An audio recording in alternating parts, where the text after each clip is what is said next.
Pear in the Palace of Qing, 3 Lifetimes of Love Comes in a Dream. Chapter 1, Whispering in the Shadow of Pear Blossoms. The wind and clouds are whirling, and the snow falls on the pear blossoms. At night, the imperial garden is silent, and only the whistling sound of the wind passing through the branches can be heard. A low-ranking palace maid dressed in green clothes was prostrate on the ground, her forehead pressed against the cold stone slab, and her name was Sol Luoan. Sol Luoan was once the personal maid of the disgraced nobleman Zhao Wei. That year, Zhao Wei was demoted to the cold palace, and even her, a subordinate, was kicked to the imperial kitchen to do chores. But Sol Luoan never complained, she still smiled warmly and was thoughtful everywhere. That night, she was ordered to send the night meal to the Qianqing palace, but she accidentally fell and spilled the food. Just as he was about to reciprocate, a low, cold voice came from the darkness. "Who's out there?" She was startled, looked up, and a pair of eyes as deep as a cold pool appeared in front of her. It was the young emperor, Lan Qiwan. He stood under the pear blossom tree in an ink robe, his face without joy or sorrow, and he only asked, "What is your name?" Sol Luoan lowered her head. "Handmaid Sol Luoan, disturbed the holy driver by mistake." Lan Qiwan hooked the corners of his lips imperceptibly, and said, "If you don't die, I am lacking a palace maid who can laugh." Since then, she has entered the Qianqing palace.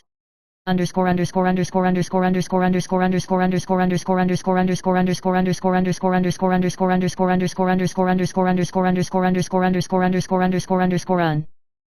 2, Step by Step, The Insider. The Qianqing palace is solemn and calm, and the atmosphere is like its master, as cold as frost and snow. But Sol Luoan was like a little spring, slowly reversing the silent atmosphere in the palace. She is clever and clever, not only skillfully brewing good tea, but also empathetic, and is gradually favored by the emperor and often accompanies her. "Sol Luoan, would you be willing if you were the queen?" Lan Qiwan murmured one night. She looked at him in amazement. "Handmaid, don't dare to be delusional." He chuckled, "I allow you to be delusional." Just as everything is becoming clear, the situation in the court changes. Prime Minister Xie Wuyi and Zhenbei Hoyechenshi compete for power, and the position of the crown prince is in jeopardy. Lan Qiwan's trusted brother Lan Keheng is involved, affecting the foundation of the imperial power. Sol Luoan overheard the conspiracy, but was framed for a small work. She was tortured in prison, covered with whip marks, and said only one sentence. "If I really have a different heart, then this Qianqing palace should be destroyed on the day I come in." Lan Qiwan personally interrogated, saw her covered in blood, was silent for a long time, and finally decided to believe her and named her a concubine. Since then, Sol Luoan has moved the court. Chapter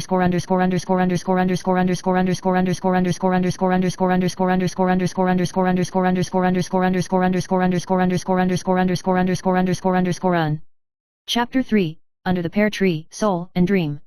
The position of the Qing concubine has not yet been warmed, and a thunderstorm suddenly came. The lightning struck the ancient pear tree in the imperial garden, and Sol Luoan fainted in an instant of lightning, and when she woke up, she came to a strange world.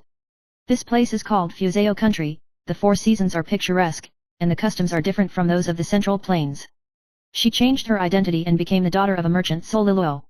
His father, Su Zhaoxi, was a jade businessman and had a wealthy family, while his mother Qin Jifu was a famous local lady. She carries the memories of her past life, and often murmurs Qi Yuan in her dreams, but she is no one. The monarch of Fuzhou country is named Jing Sushan, a young man with a heroic appearance, and when he inspected the people, he had a chance encounter with her.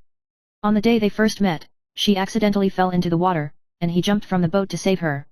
She was stunned, because that face was exactly the same as Lan Qiwan. He asked, but the girl was captured by the water demon and called the widow by her name. She bowed her head and said nothing, only smiled, "I've seen your dreams." From then on, Jing Sushan was obsessed with her and personally brought her into the palace, naming her Lady Li. Chapter